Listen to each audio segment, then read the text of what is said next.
World క్రికెట్లో high voltage clash అంటే గుర్తొచ్చేది భారత్ పాకిస్తాన్ మధ్య జరిగే మ్యాచ్.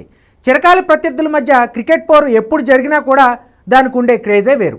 ప్రధానమంత్రి నుంచి సగటి అభిమాని వరకు అందరికీ ఈ మ్యాచ్ పైన ఆసక్తి ఉంటుంది.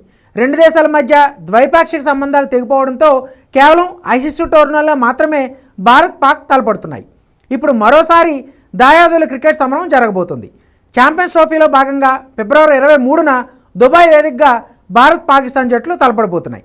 ఈ మ్యాచ్పై ఇప్పటికే అంచనాలు మొదలయ్యాయి. పలువురు మాజీ క్రికెటర్లు రెండు జట్లలో ఎవరు పైచేయి సాధిస్తారనే దానిపై తమ తమ అభిప్రాయాలు పంచుకుంటున్నారు.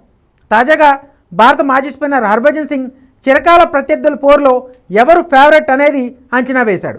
ఏ విధంగా చూసినా ఈ మ్యాచ్లో టీమిండియానే ఫేవరెట్గా చెప్పుకొచ్చాడు. ప్రస్తుత ఫామ్, జట్ల బలాబలాల పరంగా పాకిస్తాన్పై భారత్ ఖచ్చితంగా గెలుస్తుందన్నాడు. టీమిండియా తన అన్ని మ్యాచ్లను కూడా దుబాయ్లోనూ ఆడుతుండడం అడ్వాంటేజ్గా చెప్పుకొచ్చాడు. అక్కడ పిచ్ పరిస్థితిపై ముందే ఒక అంచనాకు భారత్ వస్తుందన్నాడు. ఇరు జట్లలో దుబాయ్ పిచ్ భారత్కే కలిసి వస్తుందని హర్భజన్ సింగ్ విశ్లేషించాడు. పాక్ జట్టు ఎప్పుడు ఎలా ఆడుతుందో తెలియదని, కానీ సీనియర్లు, యువ ఆటగాళ్లతో బలంగా ఉన్న ఇండియాను ఓడించడం ఈసారి పాక్ జట్టు కష్టమేనని బజ్జీ తేల్చేశాడు. ఇప్పటికే రోహిత్ శర్మ సెంచరీతో ఫామ్ అందుకున్నాడని, ఇక కోహ్లీ కూడా చెలరేగితే పాకిస్తాన్కు చుక్కలు కనిపించడం ఖాయమని చెప్పుకొచ్చాడు. వన్డే ఫార్మేట్లో గత రికార్డులు కూడా భారత్కే అనుకూలంగా ఉన్నాయన్న విషయాన్ని బజ్జీ గుర్తు చేశాడు. ఇదిలా ఉంటే ఈ మ్యాచ్కు ఎప్పట్లానే బేభత్సమైన క్రేజ్ నెలకొంది.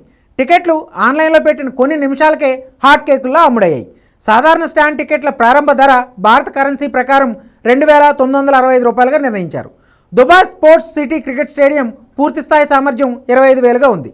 అయితే భారత్ పాక్ మ్యాచ్ టికెట్ల కోసం సుమారు 1,50,000 మంది ఒకేసారి ఆన్లైన్లో ప్రయత్నించారని తెలుస్తోంది. ఇందులో ప్రతి 6గురిలో ఒకరికి మాత్రమే టికెట్ దక్కించినట్టు తెలుస్తోంది. గంటలోపే టికెట్లన్నీ అమ్ముడైనట్టు క్రికెట్ వర్గాలు తెలిపాయి. కాగా ఛాంపియన్స్ ట్రోఫీ ఫిబ్రవరి 19 నుంచి ప్రారంభం కానుండగా వన్డే ర్యాంకింగ్స్లో టాప్ 8లో ఉన్న జట్లు ఇప్పటికే అర్హత సాధించాయి.